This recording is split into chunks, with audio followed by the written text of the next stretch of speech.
Hello po mga kababayan, si Dante Maravillas. Dito muna tayo sa ating podcast, Live with Dante M. Kasi may breaking news ngayon. Ano yan, Mr. Maravillas? Yan o. Kanina lang 10 a.m. Report from Inquirer. Sabi dyan po, Remulla to ask Soto to enforce 2016 dismissal order versus Villanueva. Si Senator Joel Villanueva po. Tapos, namomoro na po mga kababayan yung mga Duterte senators.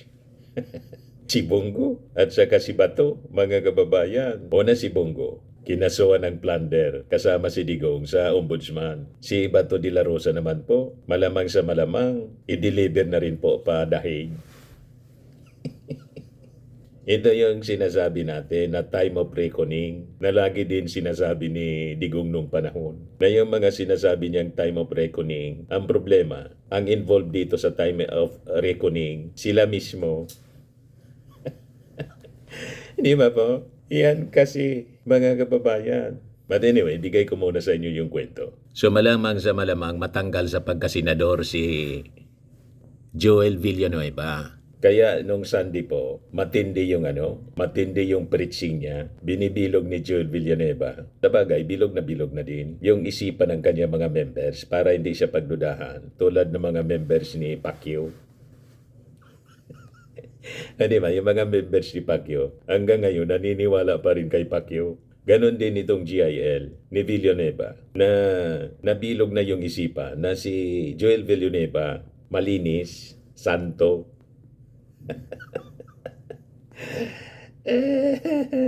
Malinaw po sasabi sa Bible. Ano niya, Mr. Maravilla, sasabi sa Bible? Iyan po, mga kababayan, Matthew chapter 7 verse 15. Biblical po tayo. Beware of wolves in sheep's clothing. Yan o.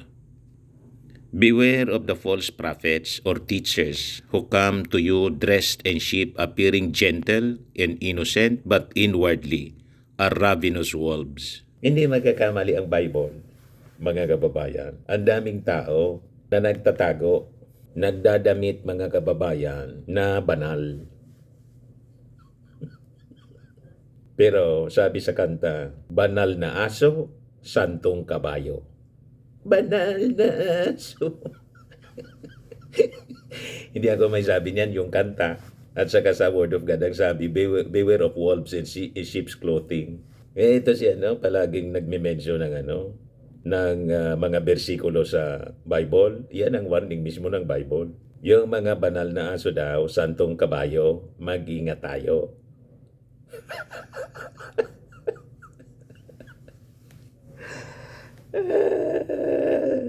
Sabi ko sa inyo. Naalala ninyo yung mayor noon ng Calauan, Laguna na laging karga yung ribulto? Mama Mary, rapist na killer pa. Namatay sa kulungan. Hindi ko na-mention kung sino, pero maalala ninyo, Calauan Mayor. Maraming nagtatago po sa mga religious clothing. Marami. Yan ang warning mismo ng Word of God at hindi magkakamali ang ating Panginoong Hesukristo sa pag-warning sa atin. Kaya ako hindi na nagtataka kung bakit nasabit si Joel Villanueva sa ganitong mga problema. Kagagawan niya to. Di ba? Kaya ngayon, ito yung balita. Hindi uobra mga drama niya doon sa Senado. So ito yung balita ngayon, kalalabas pa lang sa Inquirer. Ombudsman Jesus Crispin Remulla on Thursday said he will write to Senate President Vicente Soto III to enforce Senator Joel Villanueva's dismissal from public office. We will try to enforce it now. We will write a letter to the Senate President, ask him to enforce along a letter that was supposed to have been sent long ago and ask him to enforce that order. Sabi po ni Remulla sa interview ng ABS-CBN News Channel. As a background mga kababayan, in 2016, former Ombudsman Conchita Carpio Morales ordered the dismissal from public service of Villanueva for his administrative liability over the allegedly anomalous use of 10 million pesos from his pork barrel allocation as House member. Kita na ninyo? Dikit si Villanueva sa previous administration. Pero dati, dilawan to. Panahon ni Pinoy, dikit siya. TESDA man nga po siya. Inappoint siya as TESDA chief. Kaya lang, after Pinoy, dumikit naman siya sa previous administration hanggang sa tumakbong senador. Pero congressman pa siya noon 2016. Nung makasuhan siya sa ombudsman. Yan o. 10 million administrative liability over the alleged anomalous use 10 million from his pork barrel allocation as a House member nung panahon pa na member siya ng Congress. Ito yung previous report nito, Inquirer, November 14, 2016. Senator Villanueva ordered dismissed from public service over pork. Pero senador na siya noon. Pero yung kaso, nag-originate nung member pa siya, Sibak Party List, Sibak Party List representative pa siya. May pork barrel, di ba? Para may background story po kayo kung kailan siya nangyari. Hinold po ng hindi na-enforce. In a statement, Morales said, the former Sibak representative was found guilty of grave misconduct, serious dishonesty, and conduct prejudicial to the interest of the service. Villanueva's dismissal stemmed from his indictment for malversation, graft and falsification of public documents over the allegedly anomalous disbursement of 10 million PDAF bilang party list congressman. Morales said she had ordered the filing of 2 counts of violation of Section 3E ng Anti-Graft and Corrupt Practices Act, 1 count for malversation of public funds and malversation through falsification of public documents against Villanueva and his co-accused. Also indicted were former Department of Agriculture Secretary, now Bohol 3rd District Representative Arthur Yap, Villanueva's staff, Ronald Samonte, DA employee Delia Ladera, NABCO Representative Alan Habiliana, Romulo Relevo, Maria Jolie Villaralvo Johnson, Rodora Mendoza, and Maria Nines Guaniso and Aaron Foundation Philippines Incorporated, President Alfredo Ronquillo. Villanueva is the son of Jesus is Lord Church founder, Brother Eddie Villanueva. Si Eddie Villanueva, Sibak Party List, pumalit sa kanya, yung tatay niya. Villanueva was appointed TESDA Director General with the cabinet rank by then President Aquino.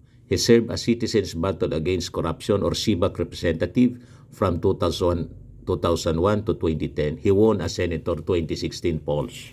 Yan ang background niya. Kaya ang akala niya immune siya sa kaso kasi ang partido niya Citizens Battle Against Corruption, Sibak representative. Saan ka nakakita mga kababayan na ang partido Citizens Battle Against Corruption ngayon akusado sa korupsyon? Kaya tama po yung yung sabi sa Bible, beware of wolves and sheep's clothing. Sa kanta po, banal na aso.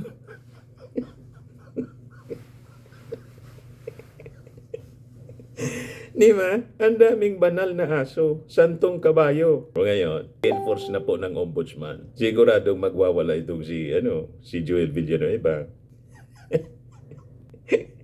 Panoorin natin yung kanyang gwapo. Yung kanyang tribuna doon sa nung isang linggo, just last Sunday, nagsalita siya sa harap ng may okasyon yung kanyang GIL Church. Talagang dinefend niya ng todo-todo doon sa mga kasama niya sa church. Yung kanyang sarili, nililinis niya. Kahit anong linis mo sa sarili mo sa harap ng GIL, yun, mapapaniwala mo yun kasi dating naniniwala sa'yo. Pero yung mga mamamayang Filipino, mahirap mo nang mapaniwala kasi itong kaso, 2016, verified, proven. Kaya nga gusto i-enforce ngayon ni Ombudsman Rimulya. Yan po. So malamang sa malamang, nabibilang na ang araw ni Joel Villanueva bilang senador. Parang yung nasulat sa wall panahon ni Daniel, mene tekel of Harsin. Tinimbang ka, ngunit kulang. Your days are numbered. Sabi ni Daniel, the writings on the wall, the days of your kingdom are numbered. Tinimbang ka, ngunit kulang. Yan ang sabi ni Daniel. Ito si Joel Villanueva, doon sa harap ng kanyang church, GLL Church, defensive yung mga speech niya. Mga kababayan, kasi siguro nakatunog siya na enforce yung dismissal niya bilang senador. Verse 32 ang sabi doon, the truth shall not... Meron po bang nasagasan ng mga sindikato sa mga pinaggagawa natin? No one can duel with the truth. In John chapter 8 verse 32 ang sabi doon, the truth shall set us all free. Huwag kami. Hindi po ba ito set up, mga magulang at kapatid? Pinapalabas niya set up. Sa mga kinaaway at nilabanan natin sa mga nakaraang panahon. Nagtatago lalo na siya sa likod ng sindikato church ng niya. flood control. Meron kayang nagagalit at pilit ginugulo ang storya, ang totoong pangyayari.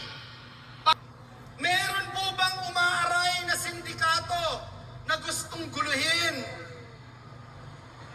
at sabihin na wag ilapit sa atin ang issue na ito? Dalhin natin kay Joel Villanueva. I-set up natin siya. Anong i-set up ka na? 2016 pa, na-set up ka na.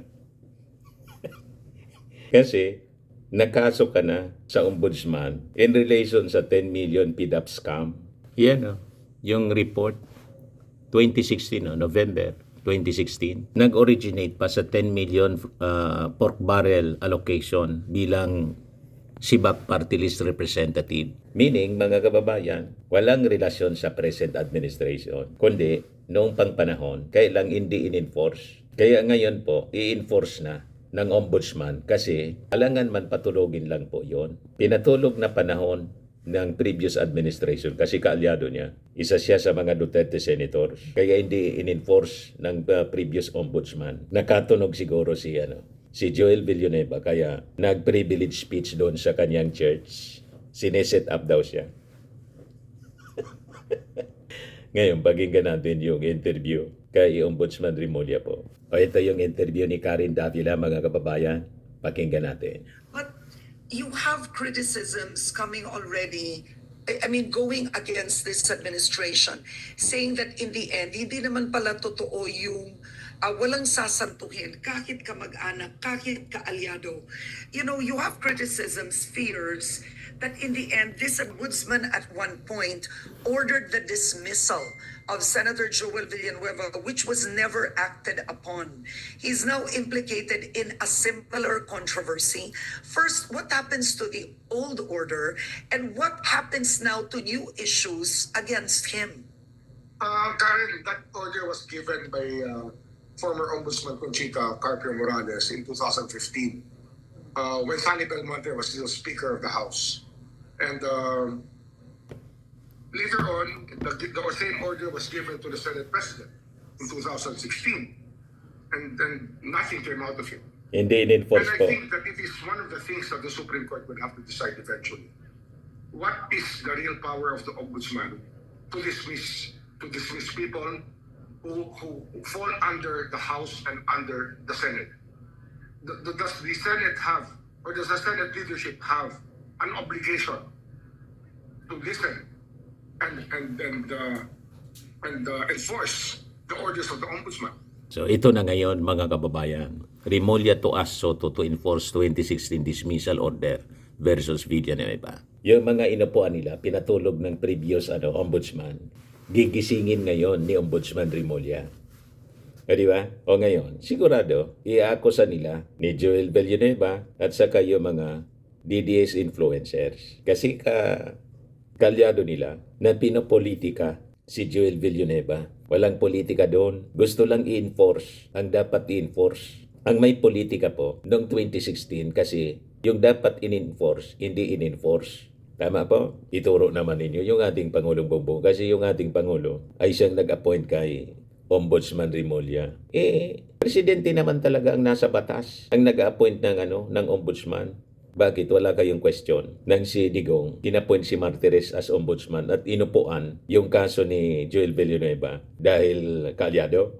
Yun ang masama. Pero sa ating administrasyon po, walang kalyado, walang kaibigan, walang kamag-anak.